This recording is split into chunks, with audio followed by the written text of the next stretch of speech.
తెల్లవారు నుండి వరంగల్లో ఫుల్ వర్షం పడుతుంది. దాని కారణంగా రోడ్లు మొత్తము వరదలు పోతున్నాయి. మోరీలు డ్రైనేజ్లు అన్నీ నిండిపోయినాయి. ఇంకా పిల్లలు అయితే మార్నింగ్ స్కూల్లోకి వెళ్ళారు. సో వర్షం ఉందని మాకైతే ముందస్తుగా హాలిడేస్ ఇచ్చేది, ఇప్పుడైతే ఇవ్వలేదు. పిల్లల్ని కొంచెం సేఫ్ సైడ్లో ఉంచి ఇండ్లకు పంపించండి. ఇంకా ఏదైనా వాళ్ళకి ప్రమాదంగా ఉంది అనుకుంటే ఇక్కడ హెల్ప్ లైన్ నెంబర్స్ ఉంటాయి కదా, సో మీ గ్రూపులలో షేర్ చేసి వాళ్ళకైతే కాల్ చేసి ఇంటిమేషన్ ఇచ్చి పిల్లల్ని స్కూల్స్ బస్సులు ఉంటాయి కదా, వాళ్ళ బస్సులో ఉండాలి కానీ పేరెంట్స్కి కానీ ఇంటిమేషన్ ఇచ్చి ఖచ్చితంగా వాళ్ళని ఇంటికి వచ్చే వరకు జాగ్రత్తగా కాలేజ్ పిల్లలకి స్కూల్ పిల్లలకి అందరికీ ఎలాంటి ఇబ్బందులు రాకుండా చూసుకోండి. రోడ్లో మొత్తం నిండి వరదలు అయితే పోతున్నాయి. ఎక్కడ ఓపెన్ డ్రైనేజ్లు ఉన్నాయి. మరి ఇక్కడ కిలవరంగల్, అండర్ బ్రిడ్జి, పెరకవాడ, 12 మోరీలు ఇవంతా వరదలు అయితే బాగా పోతున్నాయి.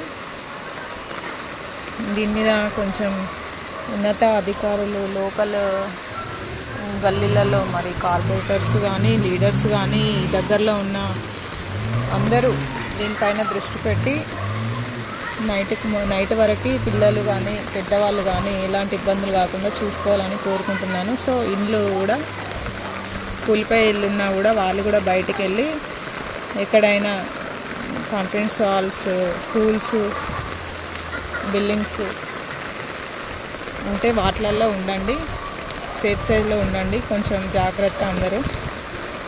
ఇంకా మీ దగ్గరలో ఉన్న గ్రూప్స్లో మాత్రం ఎవరు ఏ గల్లీలో ఎట్లా ఉంది అనేది వీడియోలు తీసి పెట్టండి. మీకు ఎప్పటికప్పుడు హెల్ప్ లైన్ ద్వారా వాళ్ళు హెల్పింగ్ అయితే అందిస్తారు. అందరికైతే మొబైల్ అవైలబుల్ ఉంటాయి కదా, కాబట్టి అందరికీ చెప్తున్నాను, వచ్చేటప్పుడు వెళ్ళేటప్పుడు జాగ్రత్తగా ఉండండి. సో ఎవరికి ఏం కాకుండా చూసుకోండి ఫ్రెండ్స్. ఇంకా మరీ చెప్తున్నా, డ్రైనేజీలు మాత్రం ఓపెన్ చేసి ఉండేది ఎవరికి తెలియదు. ఆ ఓపెన్ చేసి ఉన్న డ్రైనేజీలు చాలా డేంజరు. మరియు రోడ్ల మీదనే ఇల్లు కట్టడము, అవి దగ్గరికి వేసుకుని కూడకపోవడం ద్వారా ఇలా వరదలు బాగా అయిపోయినాయి. చూడండి ఎంత వరద వస్తుందో. ఇక్కడే ఎంత ఉందంటే ఇంకా మెయిన్ రోడ్ పైన మొత్తం మునిగిపోయిందంట, కార్లు మునిగేంత వర్షం మొత్తం వరద ఉందంట.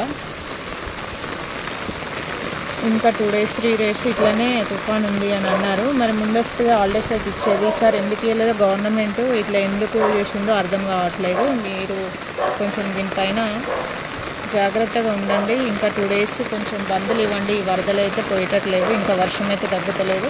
సో అందరూ కేర్ఫుల్గా ఉండండి, జాగ్రత్త.